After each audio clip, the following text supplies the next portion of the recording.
और हाँ, अनिल एक किस्म के कीड़े भी हैं जिनके अंडे जमीन की ऊपरी सतह पर पाए जाते हैं। इन अंडों से उत्पन्न हुए लार्वे त्वचा के रास्ते शरीर में प्रवेश कर आंतों में अपना घर बना लेते हैं। इनसे बचने का सहज और सीधा उपाय है कि शौच के लिए हम शौचालय का ही प्रयोग करें और इधर उधर नंगे पैर न घूमें, क्योंकि ये हमारी स्किन पर आ जाते हैं और अंदर चले जाते हैं। रक्त में सफ़ेद कण और बिंबाणु प्लेटलेट कण भी होते हैं।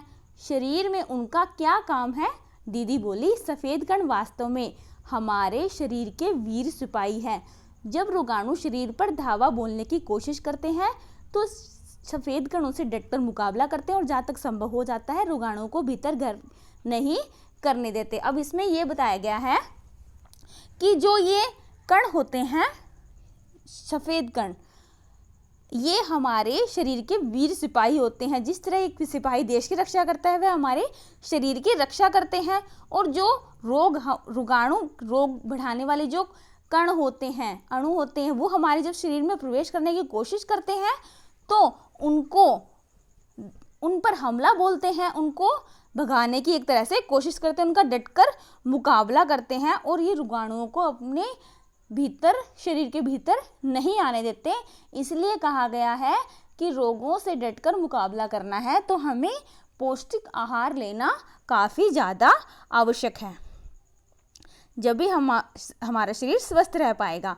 बिंबाणु का काम है चोट लगने पर रक्त जमाव क्रिया में मदद करना, यानी रक्त जमाने में। रक्त के तरल भाग प्लाज्मा में एक विशेष किस्म की प्रोटीन होती है जो रक्त वाहिका की कटी फटी दीवार में मकड़ी के जाले के समान एक जाला बुन देते। जानिए, रक्त वाहिका एक जो नलियाँ होती है हमारे शरीर में ब्लड की छोटी छोटी, तो जब कोई हमारा अंग कट फट जाता है तो उससे ब्लड निकलना शुरू हो जाता है।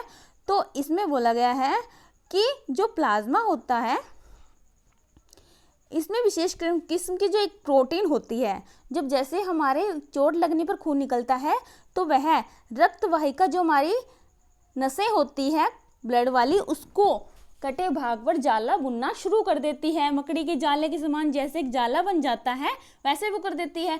बिंबाणु होते हैं वो इस जाले से चिपक जाते हैं और इस तरह दीवार में आई जो दरार होती है एक तरह से रक्त वाहिका में, उससे रक्त बाहर निकलना बंद हो जाता है। बहुत अधिक रक्त बह जाए तो उसे रक्त चढ़ाने की जरूरत भी पड़ सकती है, दीदी ने समझाते हुए कहा। अनिल ने कहा, क्या ऐसे समय में किसी भी व्यक्ति का खून काम आ सकता है? दीदी बोली, अनिल, हर किसी का रक्त एक जैसा नहीं हो सकता, तो हर किसी का रक्त किसी के भी चढ़ाया नहीं जा सकता।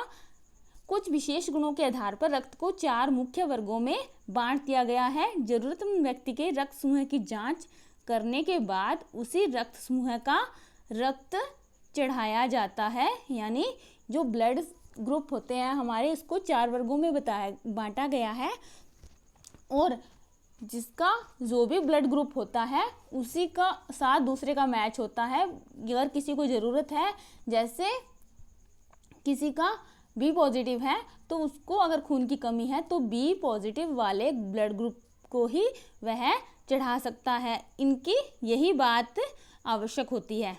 लेकिन ज़रूरत के समय यदि उस रक्त समूह का कोई व्यक्ति मिले ही नहीं, तब ऐसी आपात स्थिति के लिए ही ब्लड बैंक बनाए गए हैं जिनमें ब्लड मिलता है। प्राय हर बड़े अस्पताल में इस तरह के बैंक होते हैं जहां सभी प्रकार के रक्त समूह का रक्त तैयार किया जाता है।